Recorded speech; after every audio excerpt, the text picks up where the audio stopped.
Elín Jóna, það svona að styttast í fyrsta leik, ekki svona bara spenna og eftirvænting? Jú, rosa mikið. Búin að vera svolítið róleg með að við hvernig þetta væri í fyrra og kannski reynslunni ríkari en rosalega spennt núna, þetta styttist í þetta.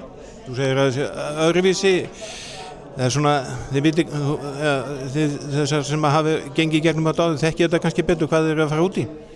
Já, maður getur alveg sagt það vegna þess að maður er einhvern veginn aðeins slakari heldur en maður var í fyrra en já, ég vona bara að við náum samt að toppa þegar þarf á því að halda. Þetta eru náttúrulega bara 3 hörkuleikir sem að býða ykkur? Algjörlega, Holland og Þýskaland bara eitt af þessum stóru liðum í heiminum og Úkraína þekki ég ekki eins vel, hef aldrei spilað mótið þeim áður en er mjög spennt að mæta þessum liðum.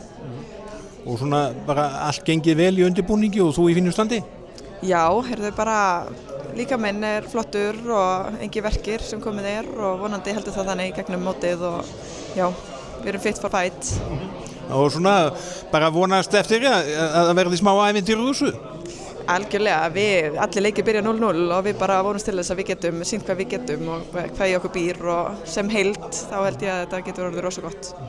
Er þetta svona góður liðseldi eins og var í fyrra? Algjörlega, þetta er frábært að vera stelpurnar yndislegar og manni líður vel og ef það er eitthvað þá bara tæklum við það saman sem lið og þetta er hvað getur maður sagt, ég er stolt að vera partur af þessu liði.